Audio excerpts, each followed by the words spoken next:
Hello, and welcome to the Polar Opposite Podcast. This is the Cinematic Views, the number one podcast for cinephile observance, or just you casual moviegoers that love all things cinema. Have you ever felt that you just can't get TV shows or movies off your mind? Say you just got off work, school, maybe it's the middle of your day off, or perhaps you just got nothing at all going on. Well then, this is the podcast for you. We're going to be breaking down and diving into all your favorite movies to watch and stream. I'm your host, BrenDen Polar, and at my right is my co-host. I am Alfred Andrew.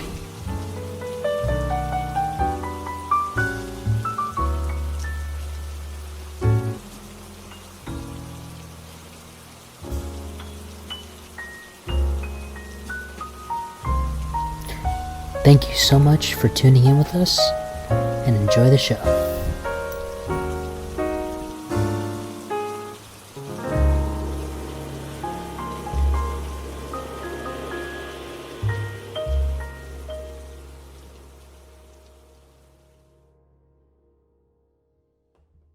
Hello everybody, and welcome to the Cinematic Views segment. This is a new addition in our Polar Opposite podcast series. On this segment, we'll be talking about movies, streaming, and anything regarding movies that you love to talk about, we'll be talking about right here. Right next to me, I have my good friend and co-host, Alfred Bowen. Thank you for joining me, my friend. How are you doing, BrenDen? I'm doing good, man. How are you doing? Man, spectacular. Enjoying it. Excited watching these movies. Just catching up on movies that I probably wouldn't have ever watched. Absolutely. Definitely in that space of, I even told my cousin, I was like, oh man, I just watched this movie called Gunpowder Milkshake.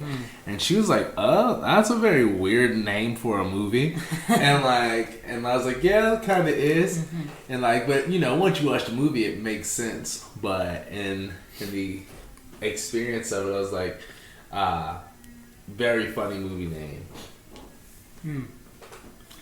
Yes, and I saw The Suicide Squad, which, if you guys are following that news, you know, DC nerds and people who love to watch DC movies, the movie's failing miserably at the box office, which is very unfortunate, considering that, Warner Brothers, while they're not Marvel, they've had a good run with their, superhero films. And unfortunately, this one was kind of the pinnacle as far as the last... I've been hearing this a lot. It's like the last big summer blockbuster superhero movie you'll see in a long time. As far as money's invested, because so much money was invested in this movie that they're not going to make this movie's money back in time. And it's unfortunate because I really prefer this movie over the original, I'll say that much. And I think people should go out and see it. Regardless... if streaming has become a big thing, which it has over the last, I would say, 2 years, but especially in the recent year, given the pandemic, people have preferred to be in the comfort of their own home streaming, which is perfectly fine. But I myself, and I'm pretty sure my friend here, always enjoy, when we can, the theater experience, going to a movie theater and being with people and being with the excited crowd that hypes us up. I mean, don't you enjoy it? Yeah, absolutely. Absolutely, the pandemic aspect is, it's like one of those catch-22s, because it's like, sure, I can go to the theater and I can have the full box office, big screen, surround sound, popcorn experience. Sure. And it's also a thing where it's like totally empty too. So I'm almost by myself. We went to go see, my girlfriend and I, Cruella. And that's a brand new movie. I can't remember which day. I think it was it might have been Friday or Saturday, probably Saturday, and it was like between 6 and 8, and it was at a popular theater, and there's no one in it. And I'm not saying expectations on Cruella should have a whole bunch of people in it, but it was it's a standard date out, and I mean everybody. I wouldn't say anybody really relates to Cruella de Vil unless you was a hard fan of Dalmatians, 101 Dalmatians. Would you really know who Cruella de Vil is? No, probably not. Right. Not Otherwise, it's kind of she was just a character. Yeah. A villain. A villain even. Right. A villain even. Mm-hmm. And so you wouldn't even think about her as like, oh, this needs to be a box office movie. But like, it did have some actors in it. But my point is like, it was like the space of the theater was so open that allowed us to just like kick our feet back, almost be a little bit louder, and like in a space of like silence is golden. Okay. Because there was only like there was only like 8 of us in the whole theater, you know, and so it was like it was cool because I was able to feel it was cool to feel like it was just like cool to feel as if I was able to be comfortable in the theater, and not because of like pandemic level stuff, just like I had all the luxuries of being in the theater, and there wasn't any like having to get out of the way so somebody could walk past me. Okay, absolutely. That's a good way to look at it, man, because actually I've never really like considered or appreciate, probably until the pandemic happened, like how nice things are, like the streets and the freeways. Last year, I'm not gonna lie, when things were going down and I was driving around, I was enjoying kind of like the, I guess, what do you call it, the lonesome aspect of like things, like not being so crowded, having time to yourself, to go at your own pace. I can see the theater experience being the same way, because I have found myself, rarely, but I have found myself in situations where I'm glad that I saw the theater in a minimal experience than a large one. Yeah. Yeah. Yeah. Sometimes, you know, it is kind of like, I remember going to, oh man, it was like pretty much any Fast and Furious or like a Transformer, because like I would say like I was part of the fan craze and more of just the hype, not like as a fanboy, but more of like the hype, like everybody's talking about it. Like when all those movies came out, there were like those you know, those quintessential movies that everyone has to go see because there's like 80 of them. You know, it's like, you know, Fast and Furious is at 9 right now. Yeah, it's crazy. And it's like, and so just into that, those scenes are pretty live. You know, Michael Bay Transformers is like a big explosion. It's like, you know, surround sound. Like I said, it's gonna feel good. Sure. It's like, and so you have those experiences where like when you're there, you get the hype of all the people in the crowd, and even if you're not talking to the people, you're overhearing what they're saying and their perspective and what they heard about that scene, and like, you know, it's almost like just like ear hustling and people watching, where it's like you get the chuckle by yourself or within it, like more context of like, you know, being the observer and like watching these people have their own commentary about the thing that you just watched next to them, and it's like it's funny because you get to like enjoy it with them and re-enjoy it with them, and so it's like it's in that space to where, you know, this type of situation is present, because now it's like, oh, watch a movie and heard the commentary about it, let somebody else's funny experience. So it's like that's what I really appreciate around, you know, being in the crowd with people, and the ideal of like having this just fat theater, surround sound, this full like ambiance, and you know, like the seats might rattle. You know, it's like just leaning it back or something like that. You know, it's always fun. Yeah, no, that's a good point. I don't know, it's just interesting how things have turned around, because we're talking about 2 different very movies right here, because one is in theaters and streaming too, if you want to do that. It makes it easier. But the one he saw, Gunpowder Milkshake, is Netflix, and it's probably one of their biggest watch movies. I think I saw they're like top 5, I would say, right now to watch, or at least on the trending level. So it's very popular with people right now, as opposed to the movie I'm talking about, which is popular with critics in this degree that if you've been keeping up with the DC movies, this is probably a vastly huge improvement over the last couple ones, I would say. But if this is just a casual moviegoer and you're going in and you're not sure what the hell is going on, you might still enjoy it. But to me, this is kind of made for people who, to some degree, know about these characters. It's not for the nerds, but it's definitely for people that have kept up with these characters, who know who they are. His movie, which you want to talk about, Gunpowder Milkshake, I saw a little bit of it. I kind of remember bits and pieces of it, but he saw it recently, and the way he describes it is kind of interesting. I want to hear your description on it, man. Please. Yeah. So Gunpowder Milkshake, has a really great cast in it. Yeah. A couple of stand-up names of is like Angela Bassett and the guy who plays the main character. He's a really big actor. And then there's I don't know all the people's names at the top of my head. Give me just one quick smooth second.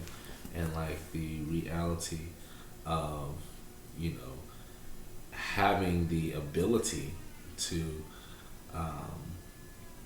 look things up in like an active moment is just like this wonderful experience. And people like Michelle Yeoh as Florence, and I said Angela Bassett as Annie Mae. They named her Annie Mae, and Paul Giamatti. He's like a big name actor, Sure. As Nathan, and like all of these different characters, people played. Like everybody is a high level actress and an actor, and like taking the beginning of it, I had no expectations of the movie, like really no reality of what was gonna go down, and I was very highly and pleasantly pleased and surprised, and the results of the movie. The storyline was very well played out. Characters were developed well. Action scenes were had, and even the resolution was fun. And so it's like in that way, like one of the big parts I liked was how choreographed it was.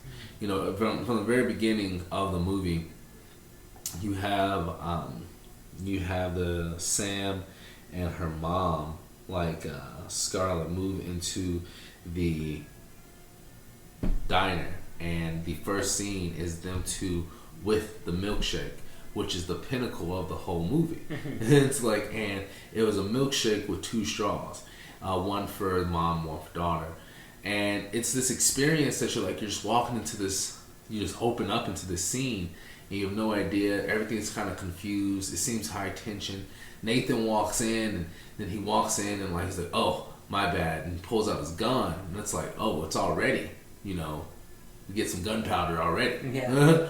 And it's like, from here, you're looking at this like, well, what's happening? Like Nathan's talking to Sam, and it's like, why? What's happening? Because like you would imagine something big is like going down, and then like Scarlett comes in, and she like sits down with Sam, and she like says this like half conversation, and she looks far away. Like she just looks distant in the space of like she just did something, and she's like, "Oh, I'm calculating right now. Like I gotta talk to you, and I'm gonna talk to you, but I'm calculating right now." Yeah. And it's like, and it was cool because you get the full like character development right there. Like everybody plays their role very well. Like in the space of like this woman who Scarlett is like she just did something.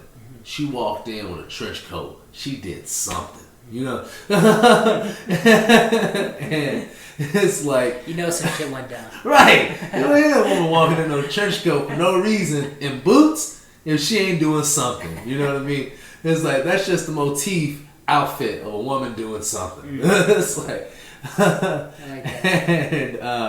and in that way, she walks in, and she starts talking, and a guy sits down and starts talking to Sam, and Sam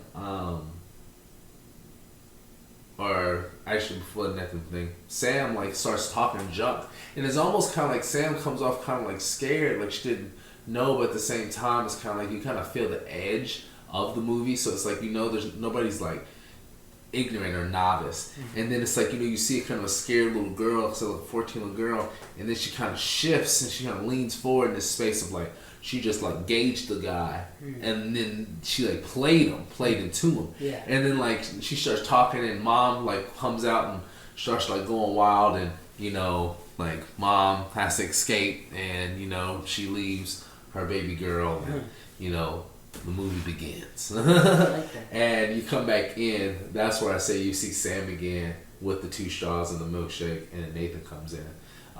It's like it's in this diner. This diner's cool because it's like a safe place, safe haven. It's very interesting, and it's like appreciated. You always gotta have, side comment, you always gotta have in the drug gang lord world, there's always these safe havens. Like safe spots. It's true. It's like you can't go in and like try to murder a man while he's getting a shave. You know what I mean? If you don't kill him, you wait after his haircut is sharp. You let him get the Steve Harvey line. It's like, and then so he's casket ready. You understand? It's like, and from that, it's funny because they're just in this diner where it's like, bruh, you gonna let me eat first. Like, we ain't gonna fight right here. Sure. We're gonna have a conversation, and I see you outside, but we gonna eat right now. And that's like the respect aspect. You can actually have a full respectful situation. Sure, absolutely. But going back into it, it's like cool because you literally are looking at this, like these people going into this world are just like, oh yeah, well, we're assassins, and this girl Sam, she just like completed a job, and it was like super bloody, and the dude was like, man, you're an asshole because you just like you fuck shit up, like you went really hard. And it was like, we told you to go in soft, like it was almost a reconnaissance mission. It was like I'm surprised you even had guns almost. And it's like, and she killed everybody, so like and in that way it was ended up killing the dude's son. And like this dude's son, like this dude just so happens to be like the big bad guy of all bad guys of the situation that everybody knows in town. And it was like, why he happened to be there, like in the middle, in the front row. He's trying to be all big boss, I guess, running the streets with everybody, and ended up getting shot. So it's ironic. Yeah. But he was trying to earn his stripes. Yeah. We appreciate him. Like he died in the heat of battle. Sure. You know what I mean? He's like, his daddy tried to send him out honorably. You know what I mean? So, and as such, his daddy was like, all right, well, we're gonna find him. Because like, what else can we do? Sure. Like, you killed my son. And like, something I get to a little bit later on, but it's like, it was cool because, this reality of like, the girl, Sam, she's like none the wiser of all this stuff, and like she just goes through the rest of her day, and she has a new job. She's trying to get this money back for the firm, and like it's she ends up like shooting the guy who stole the money, but subsequently he stole the money because his daughter got kidnapped, and being that daughter got kidnapped, he had to save her. And he was like, oh man, I need some money, where can I get it? The firm got it, and so he took the money. And Sam had to go get him. And once Sam shot him, Sam was like, okay, I'm gonna go save your daughter because that's fucked up. That's your daughter's kidnapped. And like, I got the money, or actually she don't even have the money yet, or does she? She does have the money. So she has the money, but she's like, should I go get this girl? Because like this girl's kidnapped and nobody comes get her. They're just gonna kill her, or they gonna get some money. They're gonna sell it. They're gonna get what they want. Right. They're gonna sell it to the black market. So like that's real world out there. And so it was like she was like, well, I can't let any of that happen to this little girl, and she ends up going to go save the little girl, and like and like she's cool because like this is like coming into like the first real fight scene, because like the firm's like, all right, well, we have to go get Sam because Sam went AWOL, and we got to send these 3 dudes to go, the lackeys, to go get Sam. And in that way, it's like they meet in this bowling alley, and Sam has to fight these three dudes. And it's cool because like it's like she uses like props. So like I was saying, like it's more like it's cool because like all the fight scenes in this movie is like very much like Sam being savvy and cunning and a good use of her weight and body. And she's actually like, if you like would size her up, she's about like 5'9", 5'10", because she stands about as tall as every man that was like that kind of stood up to her. And like, and there was a couple dudes that was tall, but like, you know, you imagine they probably like 6 foot. You know, imagine they're not casting any 5'5" guys. You know what I'm saying? It's like, so I would imagine like they're about 5'9", 5'10". They're towering over her, most likely, right? Yeah, but like there was some that was like same size as her. Right. So like she's a good sized person. Like she's about 5'9" herself. Sure. She probably about weigh 130, 145. Like that's a welterweight. You know what I mean? Like that's Manny Pacquiao. Oh, yeah. Like you're not standing in front of Manny Pacquiao like Manny Pacquiao's 150 pounds and he's some punk. You know, if you're a trained professional, you're a trained professional. Yeah, you know. So it's like, and in that way, you know, she comes off as a trained professional. Yeah. It's like, and she's throwing some punches, like she's getting in there. She's like evading, and she like uses her like her like I said, agility to like evade and to trap like arms and, you know, different locks, and using the environment to like smash people's heads. There's like a scene where she took a bowling ball, like she hit a guy, and like actually she like made another guy hit a guy, and the guy like the heavyset guy hit the black guy, and she took a bowling ball and she rolled it at the black guy's head and like smashed his head with a bowling ball. I don't know how he survived. It's like, but she's dead. Yes, it's like the amount of carnage in this movie.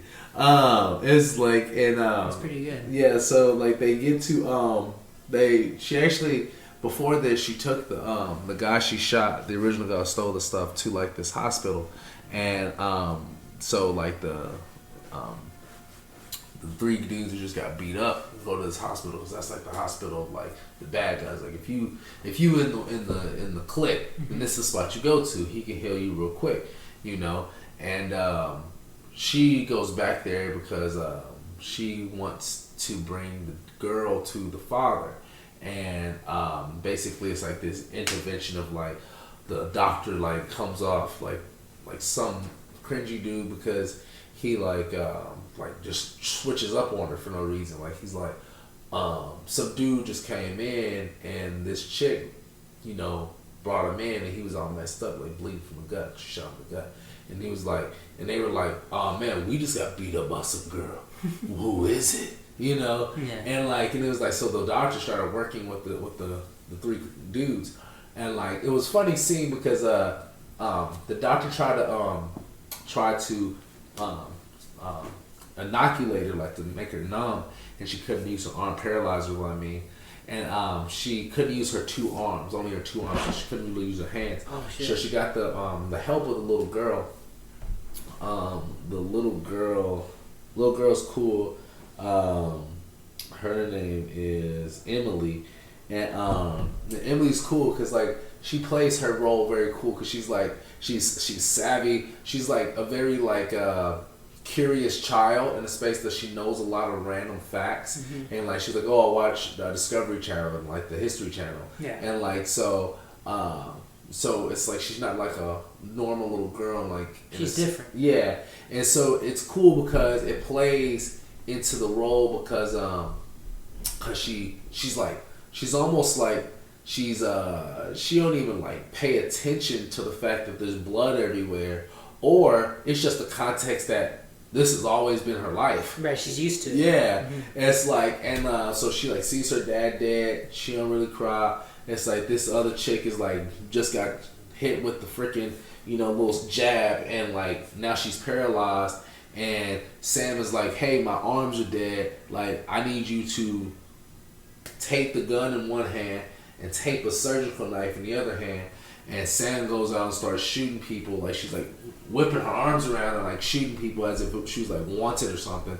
It's like, if you ever seen the movie Wanted, the dude like waves the gun and like he shoots the bullet and it curves around objects and he like hits stuff. It's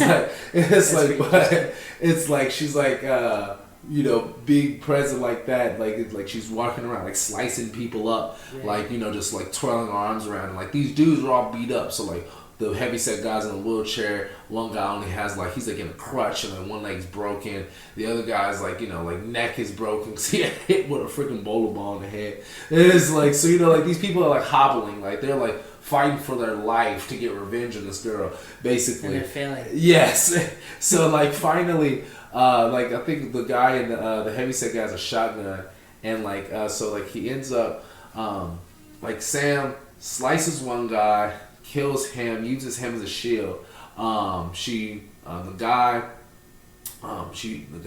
with the shotgun is in a wheelchair. He jams the gun, and she pushes the guy who just got shot into the guy in the wheelchair, pushes him back, and that guy falls. Because he's in a wheelchair, so he falls backwards.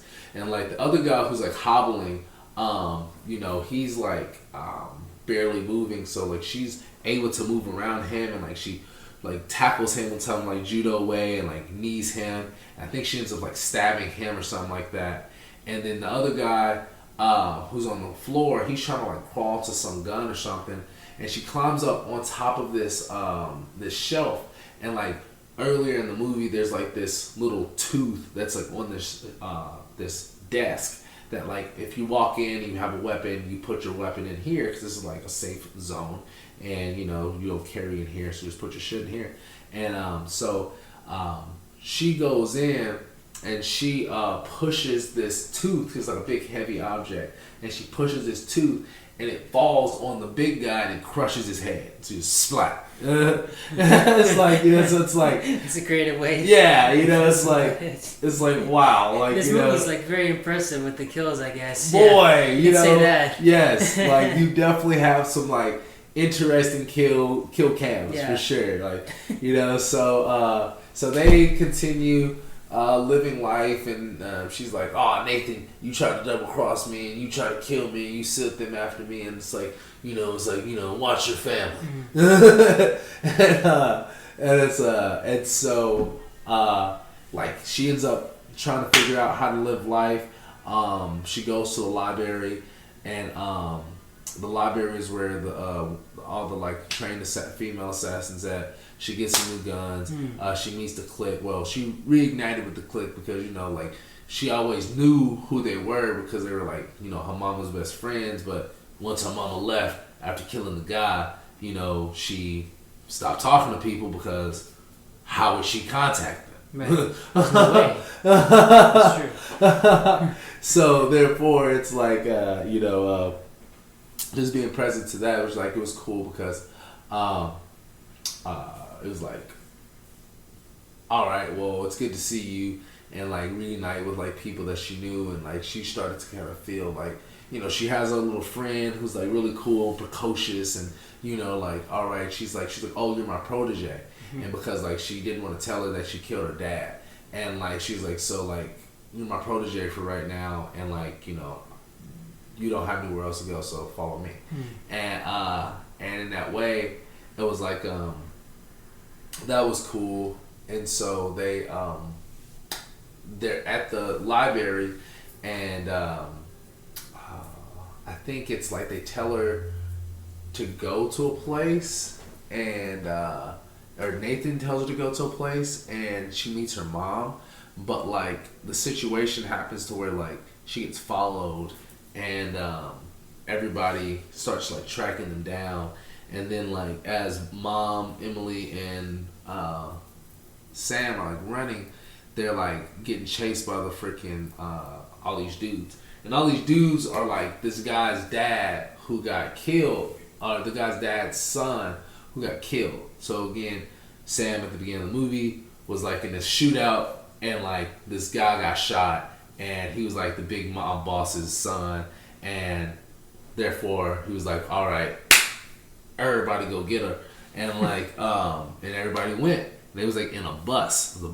couple of bus full of men just armed to the teeth and just ready, you know. And as such, it was like these amount of people, like at least about 200 people went through this movie, you know, and if you maybe count it, at least 150, and in the context of how many people it seemed like was killed, and in that way, all creatively. And so with that, you know, you have them going back to the library because they're like, well, what else can we do? Like, you know, like we have to go back to our roots. And mom and everybody goes back to the library. They have their reuniting, and Angela Bassett as Annie Mae feels, you know, very scorned that Scarlett left and didn't tell nobody, because it was like, you know, like you could have told somebody and we could have helped you. And she was like, nah, I didn't want to like bring you in because, you know, it's like it was the, you know, the Russians, and like, you know, like they ruthless and they don't give up, and all of us would have been a lot and easy target versus just me, and I can go do my thing, you know, hide out for 15 years and, you know, they never find me. And you know, and as such, it was like, you know, that's respect, but no, that's not what you're supposed to do. You're supposed to tell us, we're supposed to do this together. Supposed to be honest. Right. Yeah. You know, and in that way, it was like, that's not what happened. But, you know, you have the situation where now they're like, all right, well, you here, so let's get it. And they were about to go, and then they realized that, you know, everybody found out that they was there. So, you know, one by one, they go in and they start to like, there's like, they're about to start the fight. And it's about to fight for their lives. So they're inside this really massive library type place, and it's like, just imagine as you walk into this building, like imagine like almost like a church kind of a setup, and you walk in, and straight ahead of you are these book rows, and like imagine there's maybe like 10 lines worth of like 3 sections, and each section has maybe like 1 or 2 6-foot long, you know, like shelves. So 12 feet times 4 going straight across 3 rows, you know, and it's like, so these big massive shelves of books, and there's the library, and then you have like this big middle ground where like here's the library lady's booth where you check out your book at. And then behind the library checkout spot, you have these 2 spiral staircases, and they go up, like imagine just going up to like another space, and then in the very backdrop is like this big like fanciful like, you know, like Wonderland kind of a thing. And underneath those 2 staircases are these 2 zones where it's like this reality of like say you had like an adventure land for the kids, and here's an entrance and here's an exit kind of a thing. And it's like a laser tag kind of a maze kind of a place, dark and kind of, you know, spooky. And so it all comes into play here. And so as these whole bunch of dudes who have like knives and guns and all these different weapons come into this library, they're like met with Sam and Scarlett, who are just like, you know, like come in and start shooting people. And of course, everybody is accurate, John Wick level. And like, so like Sam and Scarlett's just like coming out and like, yeah. You know, Soldier Boy would be proud in the amount of accuracy, you know, that they had. And, you know, because he was like, you know, Soldier Boy be going, big soldier, Draco. And like somebody had like a Draco too. And it's like, and like they was out there using submachine guns and things of that nature. It was fun. And in that way, Scarlett has these guns who have like these knives attached on them, like little Bowie knives attached on the bottom of her gun, like, you know, full akimbo, you know, with knives, like, you know, freaking Call of Duty classic. She's ready, and like that's how you know how gritty she is. She literally runs into like this scene because like they shoot and everybody's on for cover. They throw like some smoke grenades, so they like go into the actual like open room. So let me reset. So from Scarlett and Sam's position, they're in the middle of this big room or like kind of like the middle back end where the stairs meet, where like the checkout aisle, all the other guys are behind these bookshelves. So a smoke grenade goes into the middle. There's smoke. Sam and Scarlett roll out. They about to go on for a hunt.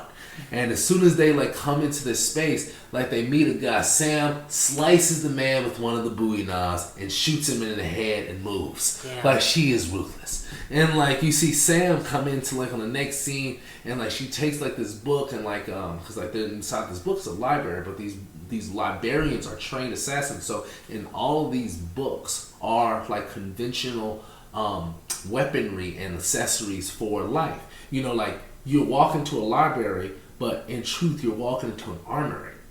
And in this way, it's like you have like this one scene where Sam opens this book. She's trying to find this stuff, and she opens a book, and it's like a gold brick, you know. And she has this gold brick, like a full like medallion, and you know, a pound or whatever this thing is like weighed at. And she like this guy comes in, and he tries to throw a punch, and she catches it with the brick. And then like she like catches the brick, like the hand, and then like she uses the brick to like hit him in like the head or something like that. And then another guy comes around from the other side, and like she shoots, and the guy shoots, and she like ricochets it, you know, because you know she's perfect. And then I think she throws it at the guy, and it like hits him in the head. And like she slides into like this guy, and like takes his gun and shoots the next guy, and then like rolls out. And then like it goes into like other scenes where you know, the other three ladies are trying to like load up and leave, but they realize that, oh man, there's so many more dudes that just came in, we can't leave. So they like set up. So now you got the reality of, you know, Florence, Annie Mae, and Madeline coming in to as backup. And Madeline and Emily go into like this little caravan bus. They setting up for the big artillery. And you know, Annie Mae, she locks and loads with her her two hammers, and Florence gets this chain, you know, just as freaking links. And you know, they're fighting. They go back into the scene in the library. They're fighting. They kind of get overwhelmed, Scarlett and Sam, and they meet back up into this into the behind the shelf where the librarian would sit. And like they're shooting at the like the bad guys are shooting at the librarian booth, and the librarian booth is like reinforced plated, so they're like not going to shoot through it. And as such of this, you see Annie Mae and Florence come up into these two, like where I said the staircases roll up to. They come from out of these two overhead rooms, and you see Florence with like this like LMG, like a large machine gun, and she starts shooting down like AK-14 actually, I believe, and like not AK but MK, and she like shoots down on this guy, and like and it was like on all the guys that was down there, and they say like meet in the space, because like they roll back into like those rooms, and they go into like these downstairs area, and the Sam and them, they push into like these other areas in space too, and the bad guys like, all right, let's split up, let's go into these two different rooms, and let's like try to surround and overwhelm them. And so now you go into these like this little like kids area where it's like laser tag zone, and you have Annie Mae, and Annie Mae has these two hammers. So Annie Mae comes through, and like, you know, a hammer, it has like the hard flat side, and it has the hook, the nail puller side. So you have Annie Mae come around to one guy. It's like I'll say about 5-on-1 for each person, each woman. And Annie Mae comes through on the first guy and hits the first guy in the head, and he like flies and flips feet over head. And then the next guy, like she comes in and she puts on a combo. So like the next guy, she like I think like he has like a weapon, and like she blocks with both of the hammers, and then she takes one of the hammers and she like hits him in the knee, and like of course his body like torques in, and she takes the other hammer, hits him in the chest. you know, and then like another guy comes in and she like, you know, blocks and like swirls him around, and like as she's like moving and like into like this interplay of like fighting the two guys, she comes back around and hits the other guy. And I think she does throw the hammer and hits one of the guys in there. And then, like, she picks her hammer up and moves. And, like, that's her scene. And then, like, Florence, she has these chains. And so, like, chains are real fun because, like, she, it's like a lot of counterplay. And, like, so she fights a guy and he tries to swing and hits at her, like, swings and hit her in the face. And she catches his arm and, like, she wraps it around him and, like, you know, like breaks him down and like into his breaks him down, and then like his arm is wrapped and she like breaks his neck and like she like unwraps, and then like she hits another guy with the chain. Like I think she like she swipes his leg, and like she kind of like hits like another guy like kind of like a whip, but like she just throws the chain out there and like smacks him in the face. And it's like a whole bunch of like really dope work, and that's cool. And so as they kind of finish up their scenes, there's this one scene where you go back into like the middle of the library, and Scarlett and Sam are still fighting some of the other bad guys, and like they kind of get overwhelmed to this moment where like the main big villain kind of comes in. Actually, he's not the main big villain. He's like just a really big guy. And it was like a really cool fight scene to where Sam and Scarlett double team this really huge guy who's like not budging, and like it was like fun because they're like shooting him, he's not going down, she's slicing him with these guns, and dude's just hitting him. He has this big mallet and he's hitting it, and like he's trying to fight, like slamming at Sam because like he has like Achilles cut, and he's like just crawling at Sam with his hammer, just slamming his hammer down, and like she like runs into like this back of the desk, and like right before he slams a hammer down, you like see like it's like the mom comes in and like I think she just like comes right up and like shoots him in the head or something like that, or it's like it's like a scene like that's not exactly what happens. It's like it's a scene where like I think she like I mean I can't remember verbatim, but it's like it comes into this like you know duo, you know, kill cam, because like I want to say like she uses the knife to maybe slash through his throat or something like that, and then Sam takes the mallet and smashes him in the head. Like I guess you know like overkill. It's like you almost killed me, I'm gonna kill you with what you should kill me. It's like, and so and then like as it's about to happen, this guy about to like shoot one of like just another lackey, and you see Florence like cast this chain out, and then like she takes him, and like so imagine like this chain. So she's up top again, and everybody's downstairs. She loops this chain over something, and then casts like another piece of the chain down at the guy, and like wraps him up in a way that like she jumps over the ledge of the overhead, and she's like now like choking this guy. So he's like strung up and like, you know, neck is breaking as he's like suffocating, you know, and she's just like, like gritting her teeth into it. And they're like, like you're enjoying that a little too much. And she's like, basically she said, oh, do you have something in your hands or something like that? And she's like, oh, like what do you mean? Like she checks her nails or something like that. And, you know, just kind of the guy falls down to the floor, and it's just kind of like this like hardened assassins, like they kill on the weekends. You know, that's no time off. Right, exactly, no days off. And it's like, and so it was just really funny in that way. And so like there's like one of the main bad guys of the whole movie end up fighting Madeline by himself, and like Madeline, like she has a whole group of people, and like she has this like big like 50 cal. She's like shooting all these people down, and the main big guy, bad guy, like survives, and he like fights Madeline with these brass knuckles, and Madeline has this tomahawk that like when Scarlett came back, she like brought a whole bunch of like gear back, and she's like, oh yeah, like this is where my favorite tomahawk has been.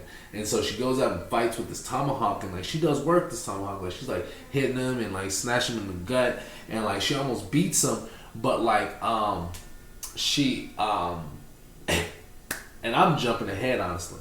So as Madeline is firing this cannon, she's like mowing everybody down, and the guy who's this big bad guy, he just ends up like, you know, kind of blindly behind the corner, shoots and hits Madeline in the chest. So Madeline has a gunshot literally in her heart. In the area of where her heart is placed, she has a bullet wound. And in this way, Madeline just goes in like a G. She like climbs back down like from the sunroof of this car, and she's like in the car with Emily, and she like has like a little blouse on, so she covers the bullet wound. And but she just like straight face, like it's okay. She grabs her tomahawk. I gotta go handle something. And she's like, put these headphones on, listen to this music, it's gonna be all right. Yeah. And she was like, and she like went outside and was like, let's go, little guy. and she's a trained professional. Yeah. And so like she comes at this man, and she's like, they're just going at it. It's like, it's a great fight scene. And like, cause it's like, you know, she's like the most dainty one of them, so she's like the kind-hearted one. So it's almost like you would imagine her role wouldn't even be to fight. That'd be everybody else's role. Maybe she's just an analyst, sure, and she doesn't even fight in anything. And like, but she comes in and she's like hand-to-hand combat, and she got the big guns, and it's like, it's funny. And like she stands up, but like in the flow of this, you like, this guy survives and he barely beats this woman. And like, to think about, this woman has a hole through her chest, and she is kicking his ass. He's still doing it. It's like, he should be embarrassed. And it's like, in the context of like him being, you know, young, a guy, and like his brain is like murder. You know, like you should have like been ruthless about it. You know what I mean? Like, it's like it's like bro, like, yeah. They're making fun of you. Absolutely. It's like, you know, the hall of Valhalla. You know, it's like, and so in that way, it's like, you know, you have this situation where like I said, you have you know, they come meet where Madeline is. They find out Emily's gone. Madeline's dead. You know, that's awful. You know, we about to go take revenge. Yeah. And so they realize that, we gotta make a trade. And then there's like, yeah, you killed this guy's son, and so he just wants revenge. And so they go to the diner because that's the only safe place. And like the dude is like, they're like, you know, she's like, before they get there, she's like, Mom, you know, like, what the hell are we gonna do? Like, we gotta get Emily back. You know, it's like, I'm fucking, you know, like, I killed this man's son, you know, and it's like, he's like the big guy, you know, everybody, like, the firm, as powerful as they are, don't want problems with him, because there'll just be war. And it's like, they don't even have nothing in it, so it's like, what, you know, we're gonna hand you what you want. And so, like, they gonna try, you know, put money to get her. It's like, because they don't want no problems. For sure. You know, and so, it's like, in that way, all odds are against her. Yeah. And she's like, well, all right, well, I'll just give myself over. And so they meet up at the diner, and she's like, all right, well, yeah, you know, he's like, and this is the part. This is like the part that's like, you know, it's like, it's so funny in perspective, because perspective is life. And it's a great interplay of like how the whole experience goes, because you get this guy who, like, for more or less, was just living his regular life. And he tells a story of, you know, having a very loving family, you know, of his wife and 3 girls. And, you know, regular family, you know, it's like well-to-do family, you know, but like as girls and dad interplay, like there's typical, not a whole lot of conversation and, you know, misunderstandings and like, you know, the whole dad relationship. There might be the, you know, the cheery, you know, buy me something experience, but anything else, there might not be a whole lot based upon the cliche context of dad, and plus he's a businessman, so he's probably always off and gone type shit, you know. Sure. So it's like, I'm just giving the context that he said, I had no relationship in my family until I had my youngest boy. Finally, I had a friend in my home. Like, I feel like he belonged. Exactly. Yeah. Like, you know, and it's like, he was like, I finally can do something in my house and not feel like a stranger. Right. You know, it's like, and you just took my man away from me. Like, that's my best friend. It's like, and it was just like, I gotta kill you. It's like, I mean, like, he's my son and he's my best friend. Like, you know, it's like, I knew him and he knew me. Yeah. It's like, and so it was like, from that, it was like, you know, you have this situation where he was like, yeah, well, I'm gonna like, you know, let her live because I'm a man of my word, but she's gonna watch you die because I'm gonna like torture you the best I know how, and sure. I got guys for this. You know, it's like, and that's all they do, and so it's like people gonna have some fun, and like, and so within that,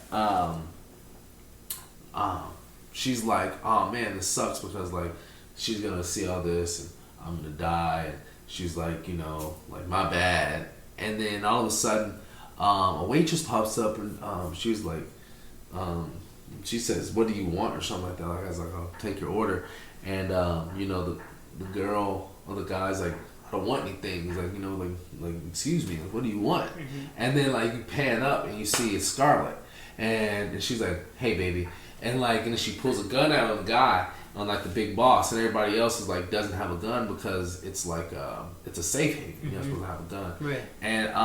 And so in this way you have like Annie Mae and Florence like as some of the other service people behind the counter.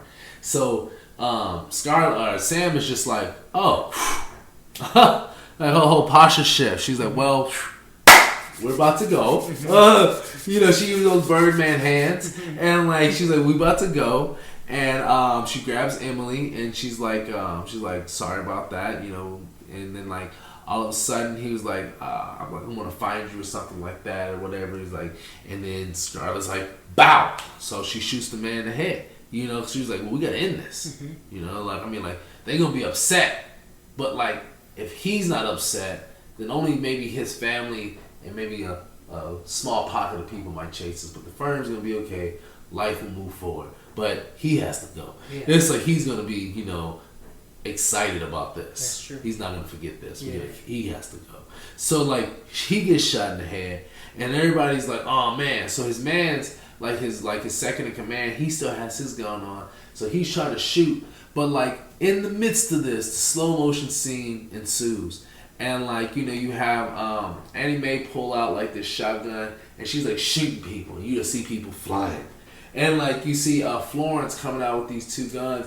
And she's like running into the scene in the situation, and like it's like literally like the most agile people because like this guy, like people are trying to come out of their booth and they're trying to spin and grab stuff to try to hit these people because like all they got is plates and silverware, and like maybe if they had like a blunt weapon, you know, but you can't have an automatic, like a gun in here. You can have like a knife or something, sure. So they got knives and they're trying to come at these women with like guns. So you see a guy's trying to swing a knife at Florence, and like you see Florence like back up and boom, she's doing a whoa, and she like shoots this dude like doo, and like you see the guy like fall back, and like you know, and then like she spins around this guy, and like there's another guy, and he's trying to jump up over like a counter, and it's like she shoots him.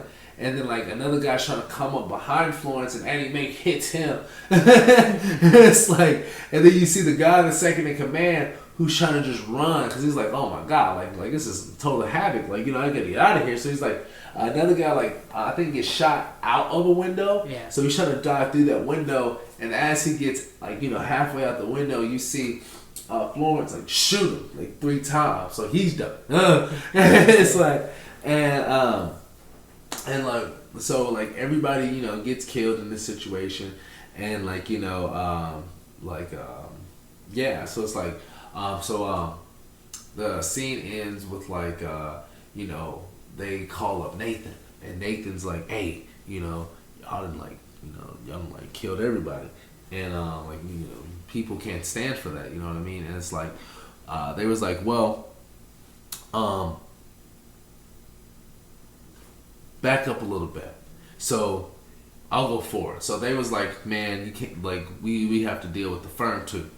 So what happens is like, you know, Nathan is like some big dude, and like, you know, so he's like super secluded, you know, property, you know, and like guards out the wazoo, and like all of a sudden you get Emily, who comes on the doorstep, is like a cookie salesman.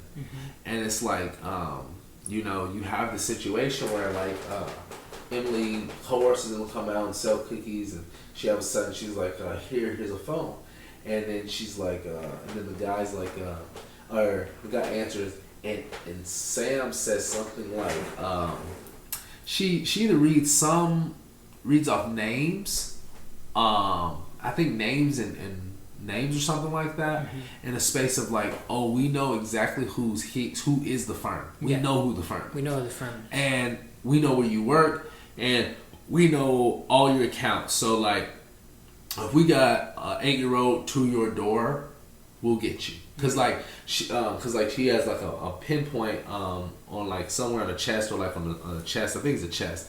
And like he looks down and checks like, oh wow, like you have a 50 cal, like red dot on my freaking chest right now.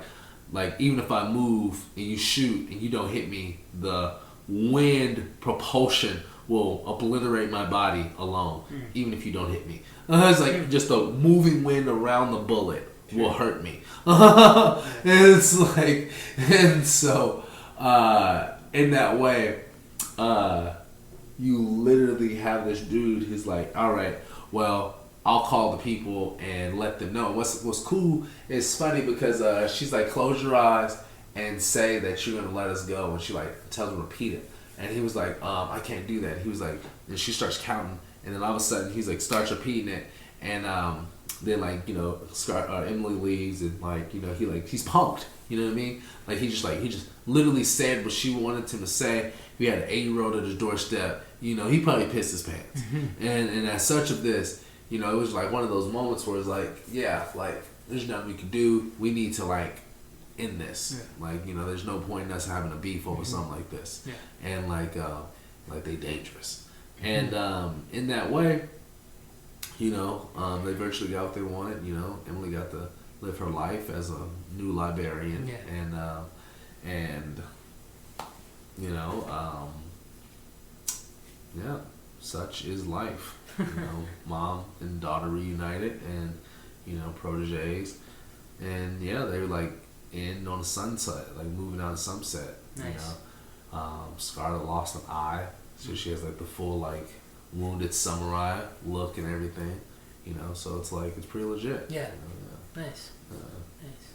Happy ending. Yeah. Because they literally went back to living the life they was already living.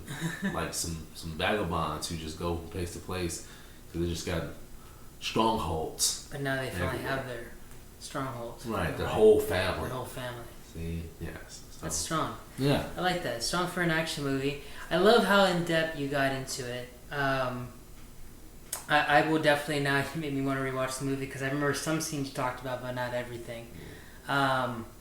So. You would definitely recommend it, sounds like, for people to watch. Cool movie. Yeah. Mine, The Suicide Squad. This movie's interesting because, unlike his where he has to break it down, I feel like this movie is, the way it starts, it just kicks right into gear. So basically, for those that need to be familiar with, this is a not pseudo sequel to Suicide Squad from 2016.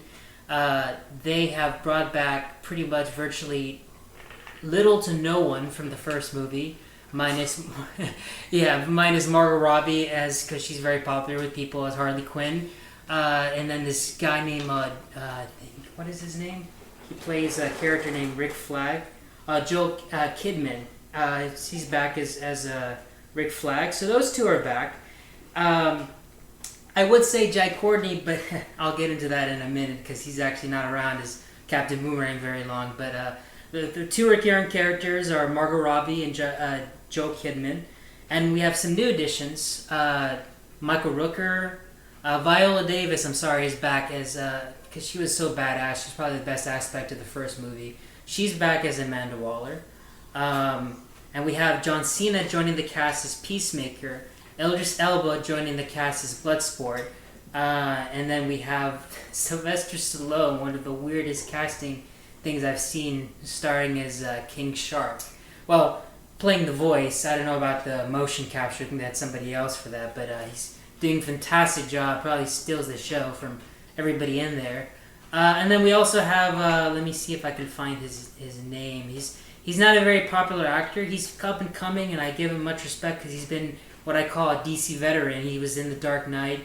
He was in also a couple Marvel movies. He's a big nerd. His name, oh God, forgive me if I'm misspelling it. His name is David.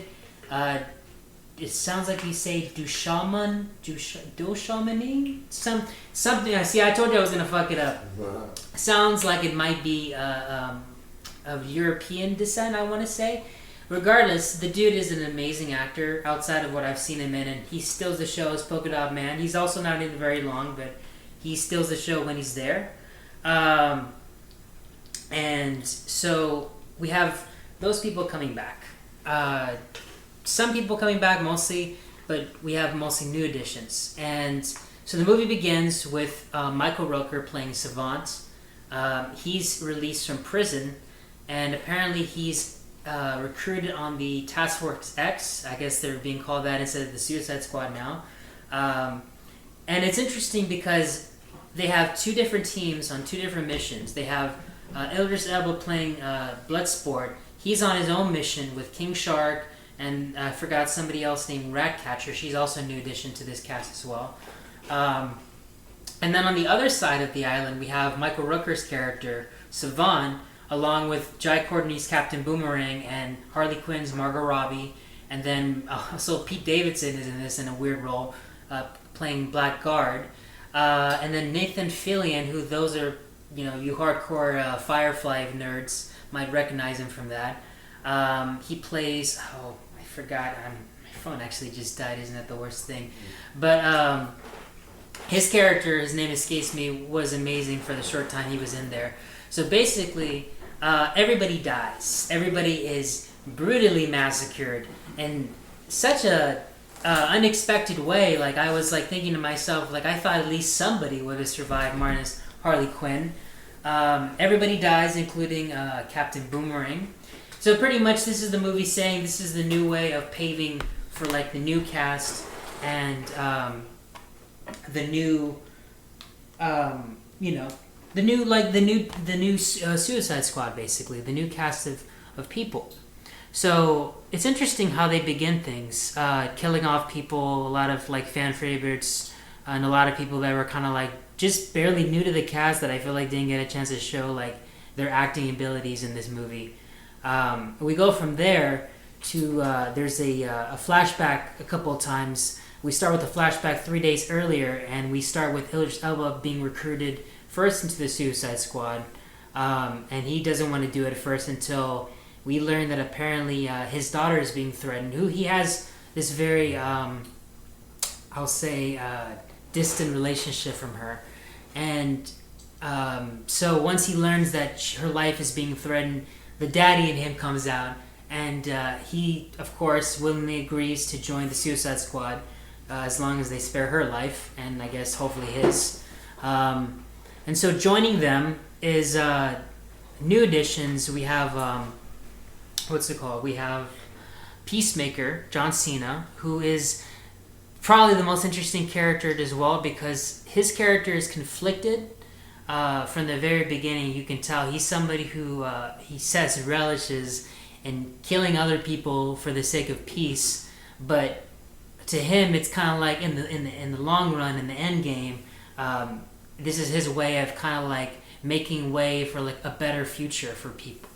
I don't know. It's kind of interesting how it kind of reminded me of Thanos a little bit in the sense of that you feel for his character, especially towards the end. You think you're gonna hate him. But yeah, you kind of start to actually see why they're making a spin-off of him, and why he'll probably become a popular character pretty soon. And so we go from there to he's being recruited as long as with everybody else that's new. There's also this weird character named Weasel, who's this CGI weird deformed creature. Isn't in it very long, but apparently he's played by the director's brother, who has this reoccurring thing of being in his brother's movies. So it's pretty interesting how they kind of kick things into gear. I was expecting to build character, story, but no, they're on their mission. So pretty much it's one of those things where if you're not following along with this movie from the beginning, you'll probably be lost because it doesn't have one slow scene, I don't think. Unlike the first movie, where in the first movie there was like, if you guys recall, there was a scene where they're all like around. I think it's a bar that's closed at night, and Will Smith's character's there, and Margot Robbie's there, and they're all having drinks and kind of discussing their lives as criminals and how they actually kind of hate it.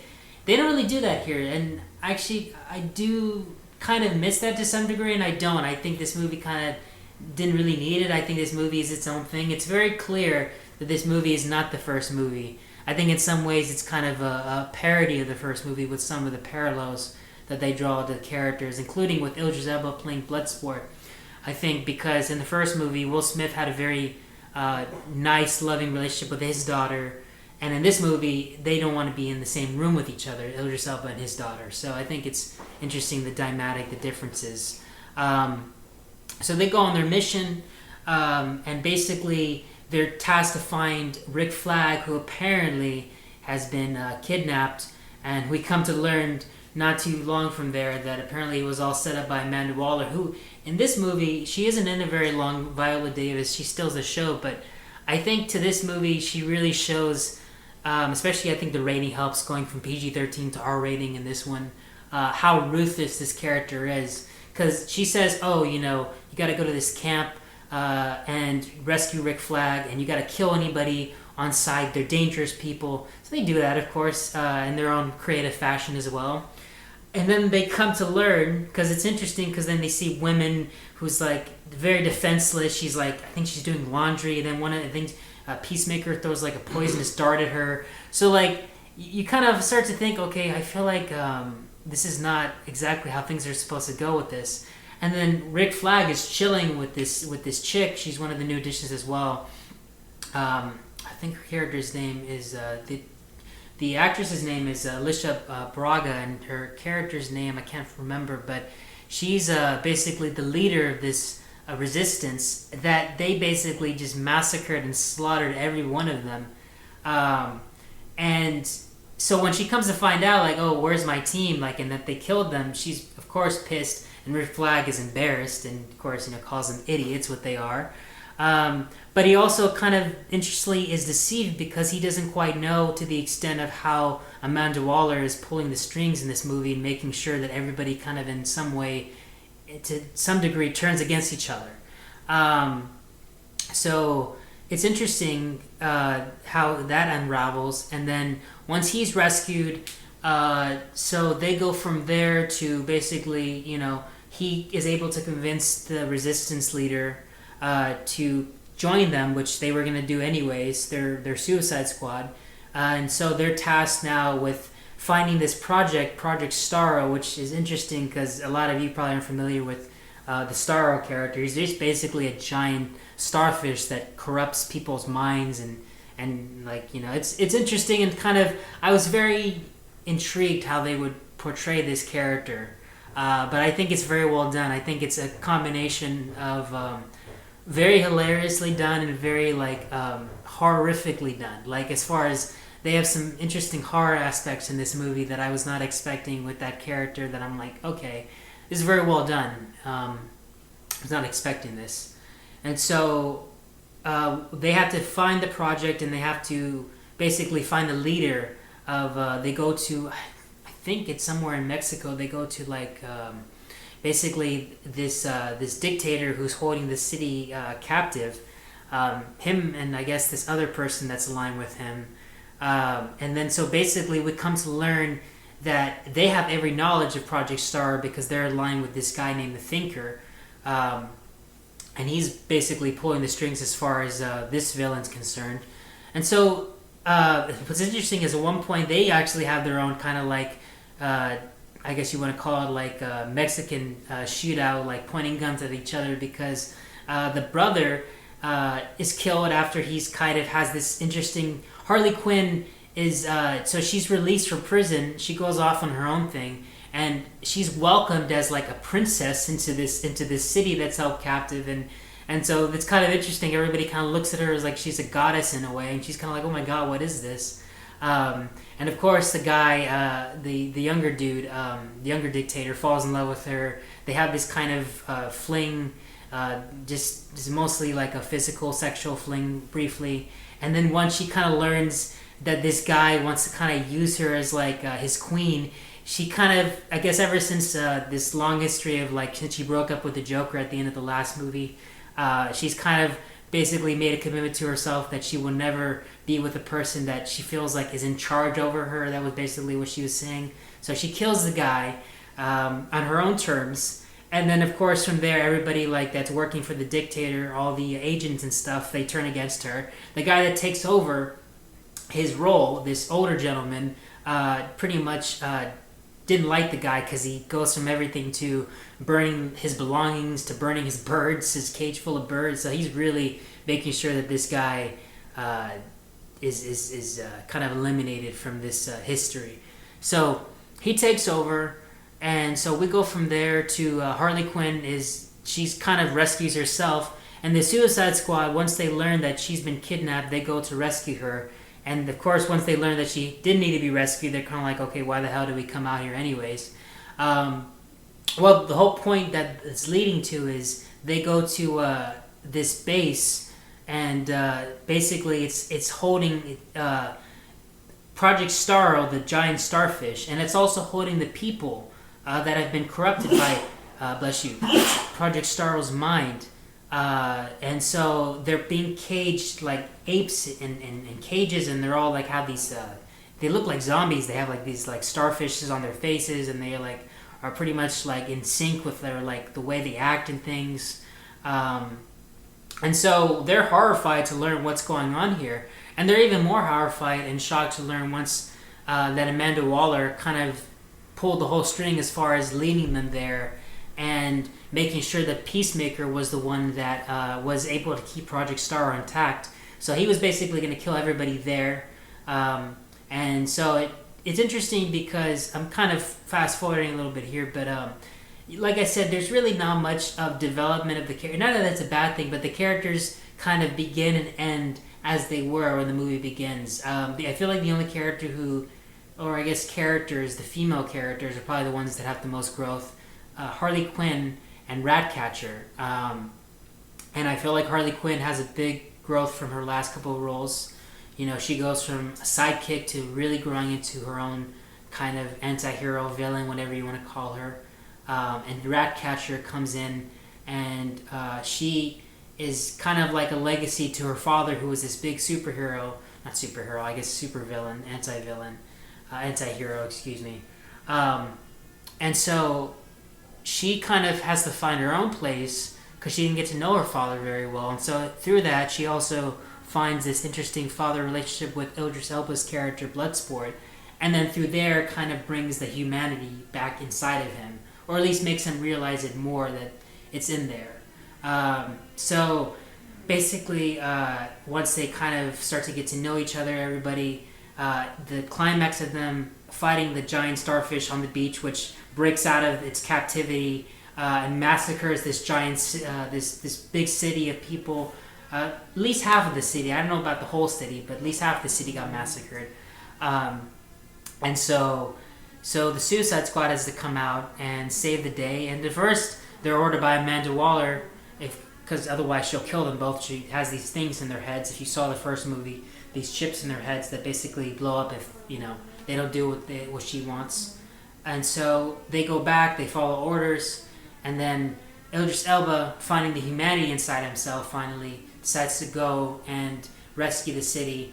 And Amanda Waller's about to kill him, and then surprisingly her crew of people that kind of from the beginning have not really because what's interesting, and I guess the best connection to the first movie is that Amanda Waller's character, like I said, she's so ruthless that she killed her whole crew of people that were with her in the first movie, that I think in this movie people were just tired of her shit. So she was about to kill the Suicide Squad, and literally one of the people knocks her out and says basically, hey, you're good, we're in charge now. And so once Amanda Waller is knocked out and taken out of the picture, her gang of people help the Suicide Squad basically take out the Project Starro.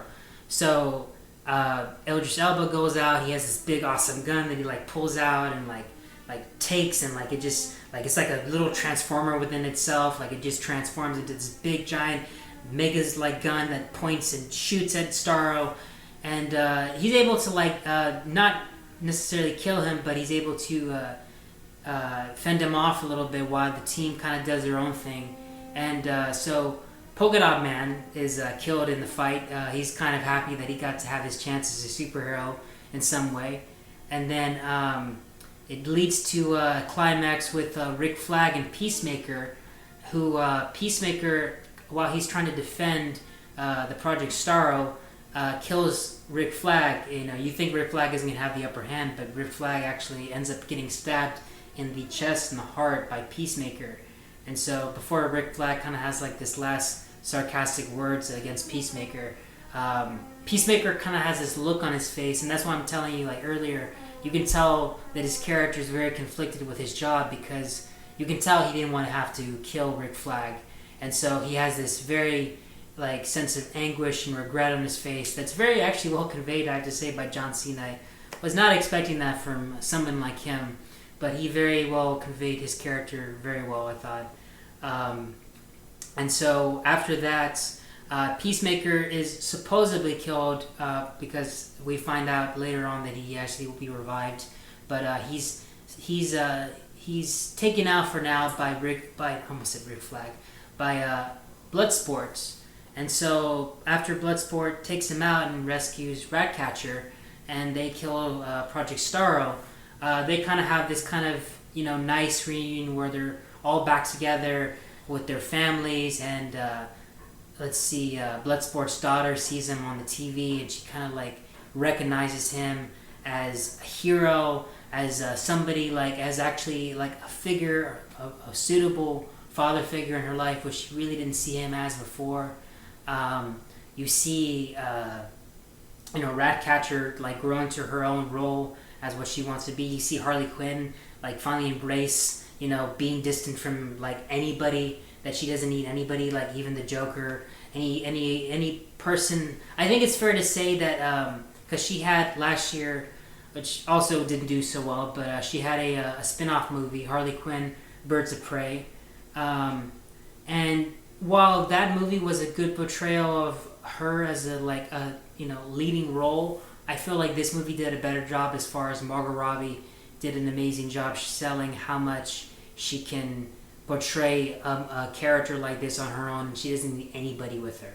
So I thought she did well. I thought everybody actually did well, especially the reoccurring people from the last movie, as far as the people that come back. Joel Kidman as Rick Flag. I thought he was actually probably, in my opinion, even when I first saw the movie back in the day, I thought he was the most likable aspect of the first Suicide Squad movie. I'm really actually shocked, and I think they did pretty well as far as if you saw that first movie and you liked his character, you're very shocked by his death, like I was, and a lot of people were, as I saw through the comments on the videos that show his death. There's a lot of likability with the actors. They do very well, even the people that come back for a brief time. Not his name, Jai Courtney, as Captain Boomerang, somebody who I've heard shit on in the last 6 years as an actor. People don't really like him, and he's not really likable in Hollywood. I will say that much. He's kind of like looked down upon mostly as like a C or even sometimes a D-level actor. So for him to kind of, I would say, grow as he has in some ways an actor, to kind of like find roles like this where he goes from some, people kind of like not liking him or kind of being turned off by him, to enjoying his role as little as he's in it, to like they are devastated by when he's killed. I think that really shows how much an actor's charisma, likability can show on screen when they really want to. I think overall, I could definitely go on about this movie like he did over here, but I think this movie is it's a fun ride. I think it's one of those movies that from beginning to end, I was never bored. I never found like a moment that, of course, like I said, if you got to go to the bathroom, you might want to do it before, because this is a movie that if you miss anything, it's kind of like, you kind of feel lost. Not because of necessarily the story, but because this movie like is like being on a roller coaster where it just moves at a non-stop, fast pace from beginning to end. And it's really interesting how they are shaping this universe. I'm honestly at this point versus when I first talked about the DC universe a couple years ago, my first segment on my first podcast. I think I've kind of sort of grown to these movies are not really like my cup of tea anymore. I feel like I enjoy them for what they are, which is popcorn movies. As he enjoyed this for like being an action, a live action rehearsal play. I would say that this is definitely a great live action summer. It's a kind of summer action blockbuster movie that we need in this time, especially given recent circumstances. I think this is kind of a movie that actually would have benefited, maybe, depending on how things were, but I think it would have benefited more if had it released like it would have supposed to release last year. I think delaying it kind of maybe hurt it as far as people weren't really, they didn't know what to expect from it, so when they watched it, they probably were expecting it to be more serious, like the first movie was, more darker, and this movie it's dark in the sense that it's graphic, but I'm actually I'm not very keen on graphic violence. So it's graphic when it has to be, but it's not overly graphic that it makes your stomach turn like, oh, like I have to turn away, like I don't want to be watching this. I think everything is well done. James Gunn, who's the director and writer, who's had a long history and long run for those that you are familiar with him. He started off in 2014 making the unexpected hit of Guardians of the Galaxy, and from there has paved the way for Marvel for that universe. And now seeing him come into this universe is interesting because I wasn't quite sure how necessarily he was going to take these characters that were already sort of pre-established and kind of go his own way. And it's interesting, really quick, how he actually was tasked to watch the first movie just as sort of respect for David Ayer, who directed it. And David Ayer and him have a very good communication relationship. I don't know how their friendship is, but they're very communicative as far as they respect each other's work. And David Ayer has been very vocal about the fact that he enjoys this movie, I think, even a fair share more than his first movie. It's mostly because, James Gunn got more creative control over this movie than, unfortunately, David Ayer did back in the day when he was making Suicide Squad. So he was very happy for him as far as that, and he's made positive vibes and positive reaction towards that, which, of course, James Gunn is very appreciative towards. And he watched David Ayer's first movie sort of like respecting it, but also kind of looking at it, and he even asked the studio, like, is there anything that I really need to keep from this movie that you guys really need? And the studio was like, no, not really. You can pretty much have fun with it. So that's why I think he kind of went crazy as far as killing some people like Captain Boomerang, Rick Flag from the first movie that people kind of actually were growing to enjoy, but kind of also making it clear that this is his own vision. And while he was respecting bringing back the actors and characters, he also was making it clear that he's paving a new way for the Suicide Squad and as well as the DC universe in general. So I think he's fitting very well, I would say, so far with what he's done in this universe. And I think I'm very interested, even though I'm not really a DC fanatic anymore. I watched, like, I'll probably get into this next time, but I've kept up a little bit with like the Loki series, and I watched WandaVision earlier this year. Just to kind of like see what Marvel's kind of like doing as far as like their superhero TV shows, since they've never really done that before. It's pretty impressive. I will say that I like some of them better than others, but I was kind of very interested now that streaming has become a big thing, which is very strange to see in the last year and a half how that shift happened. But now that streaming has become a big thing and Warner Brothers has capitalized on that. I did, not gonna lie, watch a little bit of Suicide Squad the night before at my house, like just probably like the first 20 minutes just to get familiar with it. And so, of course, it was very different watching it, the theater experience it. But I will say that my theater was very empty. We probably had only like 3 or 4 people with us. And at first that was kind of concerning and also interesting because I thought, okay, is this movie not doing so well as far as the marketing, or are people just really like paranoid as far as the COVID's concerned. And it's a little bit of both. And it's also, like I said earlier, why the box office is hurting so much. And I was actually watching these other podcasters, the Double Toasted crew. Check them out on YouTube if you haven't heard of them. So they were discussing that apparently one of the reasons why this movie failed in the box office was because, besides, of course, the COVID spread going, out of control a little bit for some people's concern, people kind of in the last year have been turned off from movies, and streaming has kind of capitalized on people's comfort level. They've gotten so used to watching movies at home, which, I kind of always knew was going to happen once Netflix kind of took over streaming, I guess, like 7-8 years ago now, maybe more than that. But, now I would say with the last year and COVID taking over, it's heightened and exceeded the likability that streaming probably would have taken like 5 or 6 years. We saw that happen in a year and a half, and happening more as time is progressing. So it's hurting a lot of movies like The Suicide Squad, because in an alternate universe, in a perfect world where we didn't have things like COVID, the movie would have made decent money like The Suicide Squad, or the first movie did, as far as, because the fact that movie did actually pretty well, more than its companion piece at the time, which was Batman vs Superman, which I expected to hit at at least $1 billion, maybe $2 billion at the box office. It underperformed, and that movie, the first Suicide Squad movie, outperformed it, and the soundtrack sold perfectly.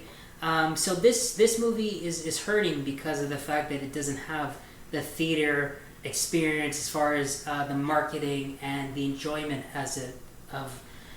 we can't really enjoy movies anymore because we're concerned what might happen if we even leave our door. So it's a different world than 2016 was, much for sure.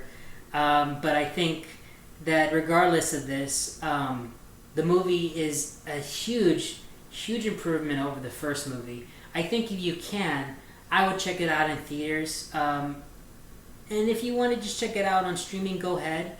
But give this movie more attention and more props than it deserves, because I feel like it hasn't actually gotten that much attention. It hasn't been out for that long per se, but I feel like, not to talk shit or anything, but when I hear things like movies like Space Jam, and there was another one that somebody mentioned, but Space Jam, I mean, to each their own, but I mean, I'm very surprised that movie has outperformed a lot of movies at the box office right now, and including in streaming. So if you're interested for a good time, 2 hours, where you can just if you're going to the movie theaters, bring your family, bring your friends, buy a big pocket of popcorn, big tub of soda, and enjoy yourself.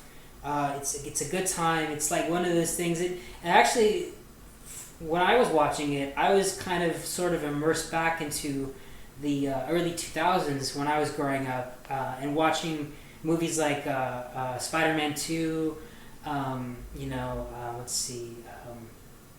Incredibles. They're just kind of like those movies that were coming out at that time in that period where, and we weren't getting them as much, these superhero blockbusters, where, it was like an hour to 2 hours of going to a movie theater and enjoying your time. And sure, there's a little investment as far as the characters and development is concerned and the story. But most of the time when you're watching these movies, you're kind of are just able to kick back and not really think about them too much. And it's been as you can tell, a long time since I've seen or enjoyed a movie like this. And it sort of did bring out that kid aspect to me again. Even though this movie's R-rated, I think appropriately could be said this movie's probably for those people that enjoy this kind of movies growing up, popcorn movies. So I think this definitely, and even Hale, since he brought it up, if you're into the Fast and Furious movies, I definitely think, I don't know if it's up the alley as the Fast and Furious is concerned, but I definitely think as far as if you enjoy action movies with not too much adjustments to your brain is concerned, I think this is definitely a good investment of your time. So I would definitely recommend it. I'm a little disappointed that we probably won't be getting one of these superhero movies for a while. This is probably the last. I've been hearing this a lot. This is the last blockbuster movie you're going to be seeing as far as superhero are concerned, because this movie had a lot of the money that was invested that is not going to make back, at least not in time. So the studio is going to have to suffer from that, and I think we're going to start to see, which is probably actually a good thing, because I think I really did enjoy it a lot more. But I think we're going to start seeing more movies like Joker, because I think one of the successes of Joker was concerned was, and people said it too, was it was like a Martin Scorsese movie. It's gritty. It's very low budget as far as like it doesn't have like a lot of action spectacles or set pieces, but it's very grounded and very realistic with the way that it treats its characters and its environment, and it kind of actually sort of draws you more to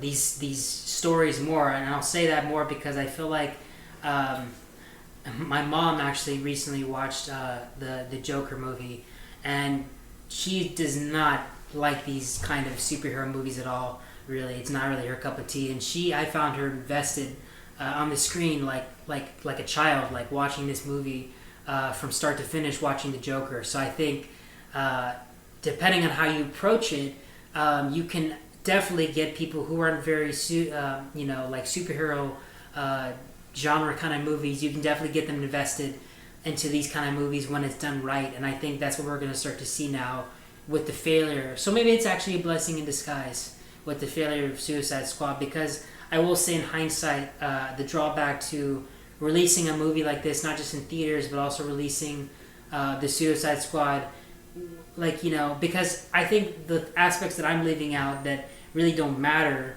for casual moviegoers is these characters and the relatability to them and the history of them. If you're familiar with Rick Flag, which I'm not, I'll put that out there. Even back in the day when the first Suicide Squad came out, I was not familiar with his character. So to this day, I have no idea who he is. I was just more concerned when he died of the fact that I thought the character and the actor really sold me.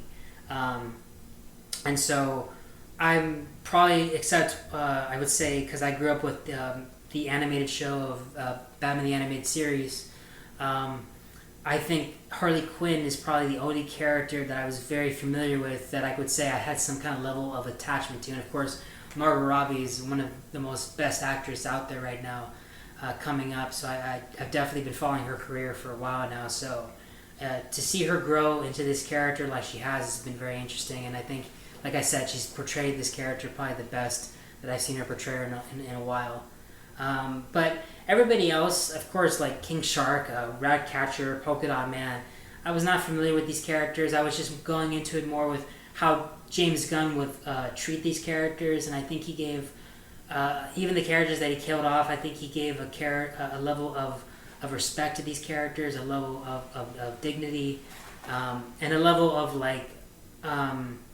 respect that you kind of, an attachment that you sort of you do feel for these characters when they die, to some degree, whether it's you're reacting or you're kind of even shocked or excited or heightened by their deaths or what's it called, doomings. I think that the movie does a good job, and James Gunn has done a great job because he wrote it as well. In addition to directing it, he did a great job of writing these characters in a way that you get attached to them. And if you're familiar with them from the comic books, like probably most people probably will be watching this, then you sort of will get a lot of excitement watching your favorite characters on screen. But if you're just a casual moviegoer, like I'm sort of becoming myself now, then you're definitely going to enjoy it, just for the level of excitement that you get. So go watch it. It's very enjoyable.